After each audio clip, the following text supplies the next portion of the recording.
Hello everybody, good morning. So my name is Amanda and I am a 11th and 12th grade English teacher in rural Minnesota, southern rural Minnesota. And this is my first official classroom setup. Now obviously I was going to do the wonderful classroom setup videos and make it so cute and perfect, but yeah, I got sidetracked and I'm tired, and this is a lot harder than I thought it was going to be. So, we're on probably the second week of me doing a little bit here and a little bit there. So, without further ado, hello, this is me. This is my mirror that I stuck on with this crazy awesome double-sided tape right here. Got it off of Amazon. It is amazing. It's almost like lock tape because it's kind of gooey. And as soon as I put it on here, I didn't even have to press down very much. I just put a little bit on the trim of each side and it just adhered super quick. So here is my built-in bookshelves, which the janitor helped me out a ton by finding 2 more shelves for me. So these 2 shelves right here and these 2 shelves right here are owned by the school. The rest of the books are mine. I bought these for literature circles, all these books. I'm going to do some literature circles books. I genre labeled all of them. It's going to be focused around the main book of The Book Thief. But I genre labeled pretty much all my books. And I have some annotation kits that I'm working on currently. Here's my wall of extra stuff that I have to figure out. So here is my emergency kit for kids that I have working on. Just like some feminine products and some little dental hygiene in case they forgot. They're high school kids. I have some Shakespearean insult bandages and just some hair ties and stuff like that. I'm working on it. And then I have my podium over there. I'm pretty sure, by the way, I really thought these were going to be bigger. They're like the palm of your hand, maybe even a little less. And they were on the magnetic erasers for your whiteboard. They were on Amazon. Anyway, my wonderful podium. So I bought these little shelf things over here, which these are, man, that is harder than you think to come off. Like, they stick. These are like the best magnetic whiteboard pen, little push pen things, except they're just magnetic push pens for the whiteboard to hang up papers and important documents. They are amazing. They never fall. I have this magnetic eraser, which is awesome. But anyway, I kept this table, and these little milk crates were from the previous teacher. I just kept them. I think I'm going to have them turn in their journals there just for 11th grade classes because I have 3 11th grade. So that's for the reading journals. It's pretty much how I'm going to run most of my stuff. So this wonderful bulletin board is built in. It is built into the wall. I actually do like the colors, so I'm not going to put anything over it. It's kind of like a jean material. It's very interesting. Yeah. And then I kind of like this one, so I'm just going to keep it. There are a ton of plugs in here. It's kind of ridiculous. Anyway, here is my wonderful desk area so far. I covered the front of my desk. It's actually a wallpaper, but I just didn't take the backing off just because it's my first year and I don't want to mess up, something that's the school's. I got that little kit at Dollar Store. I just put it together, Dollar Tree. I don't have everything set up perfectly here yet. I have my own bookshelf over here that is full of teaching resources for these 3 are pretty much teaching resources. And then these are some of my these two shelves are some of my adult books, or my own personal favorites that I just don't want the kids to touch until I feel like they're ready, or if they really want to, that kind of stuff. There are certain adult books over here that kids will never touch, such as the From Blood and Ash series. It is very adult, but I have it there to show them that, I read and you can continue reading as an adult. I have my little cart. I'm so happy that it's not rainbow, even though I love rainbow. 11th and 12th grade, I tried to do a little more, solid colors. So we have blue and aqua kind of sort of mixed. I love this little thing. Got it off of Amazon as well. We have my mini fridge, my little pictures of my mom and dad. Anyway, I did VIP Kid for a while, so I have my little teacher Amanda here. Anyway, I have my Medusa lamp that I'm setting up. I'm going to put a big bulletin board right here for first liners of books. Here is, this card was actually left as well. I'm going to use this for my book return, I think. And then we have a million books. Yeah, that's right. A million. No. More like a little over 3,000. Including these over here that are mine. I do not have all my books set up on the shelves yet, but I am actively working on it. And I have them all genre labeled. There are some, like over here, none of these are genre labeled pretty much, that I have to finish. And all these boxes are full of books. All those boxes over there are full of books. These boxes are full of books. There's some books over there. My goodness, they're everywhere. Anyway, I just have to put them up, genre label them. These were the schools. I'm super happy about that classroom set of The Hate U Give and Night, because in Educated, there's not a classroom set, but there's enough for lit circles, and I think that'll be fun for an option if I decide to do that, or if kids really want to read it. I actually have the whole Hate U Give series right here. If you see The Hate U Give, Concrete Rose, which is the prequel, and then the sequel on the come up. I have a lot of black lit, if you'll notice, and that is because I just feel like it is super important to have that, especially with how our society is currently.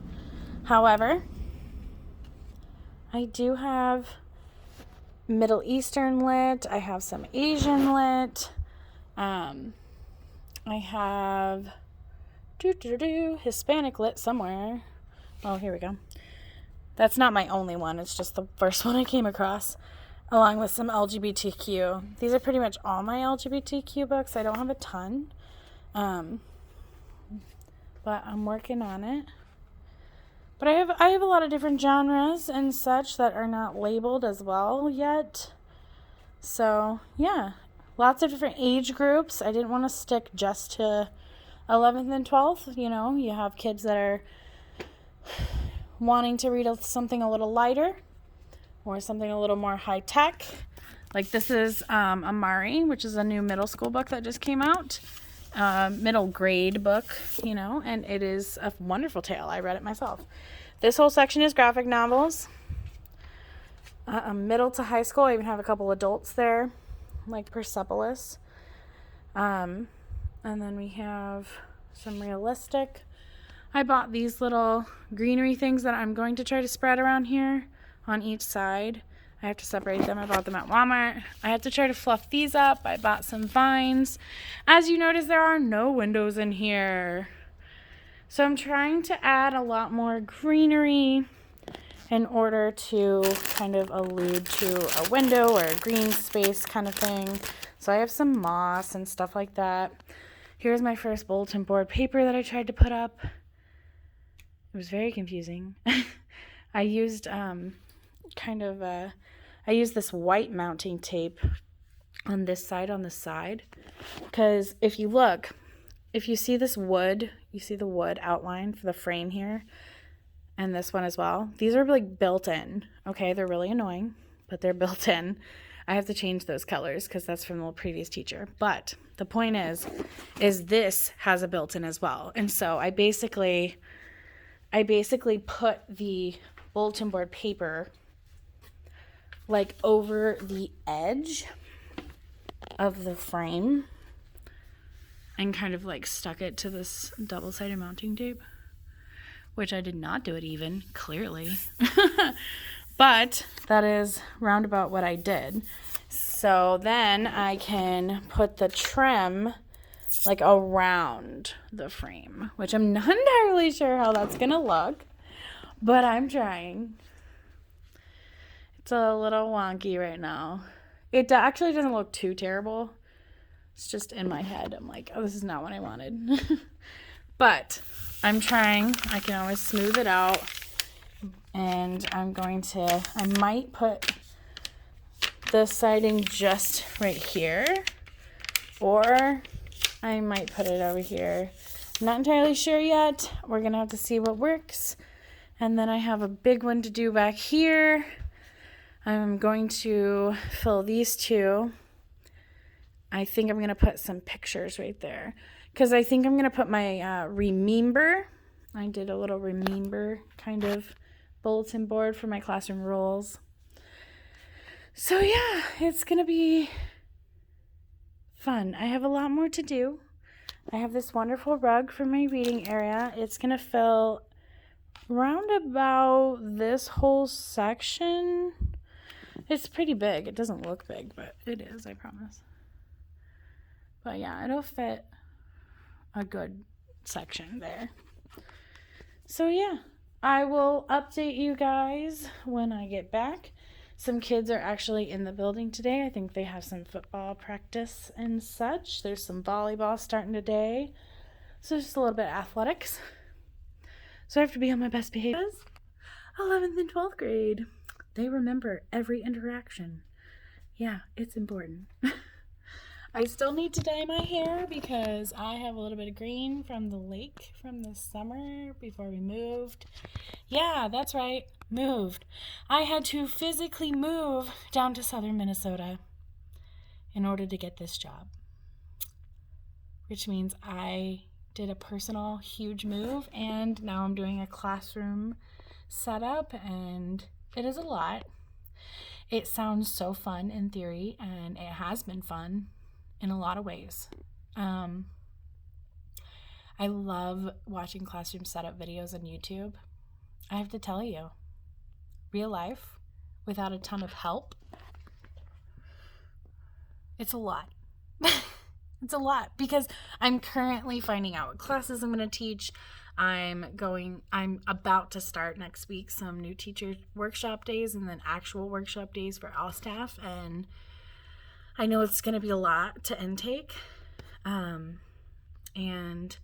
I am also currently at the same time creating content for the first time because it's my first year of teaching. Yes, I'm a first year teacher. I'm 32, but you know, I'm in grad school. I went to college very late, and so yeah, I got a late start. So here I am. I have a little bit more experience, so I'm hoping that this year will go well. I'm definitely not a YouTuber, if you can tell. I do not know how to make good videos yet. Maybe I will one day. Who knows? Right now, though, the video is just a cool little extra thing that I would love some feedback, try to get a community going on. It is not something I want to be perfect at right at this moment, because right now, the important thing is my students and to be perfect teaching them and having a wonderful classroom. Which, it's just a lot harder than I thought it would be. Because I'm picturing the classroom in my head, and I'm just not quite there yet. Luckily, we are getting new desks in October, so we just have to deal with these for a little while. We're actually going to get a desk and a separate chair instead of this connected chair that they're all a little bent, like bent backwards. It's super weird. So, yeah. This is my classroom so far. This is what I have, this is what I've been working on. And it's what I'm going to be continuing to work on. In the meantime, stay safe, make good choices. That's what I tell my students. And read as much as you can. Anything and everything. Read. Bring a book everywhere you go. I promise. You go to the bathroom, you can read that book. I promise. Maybe not. But I feel like you probably will eventually. You bring it to the DMV. You bring it while you're driving and you get stuck at a red light. It's probably not the best time to read. You can listen to a podcast. The point is, bring a book wherever you go, because you never know when you're going to be bored. Boredom strikes a lot, and we tend to get on Facebook and we tend to scroll, and social media is a wonderful tool, but reading can also help you with those interactions on social media. Just FYI. All right. Have a good day. Bye.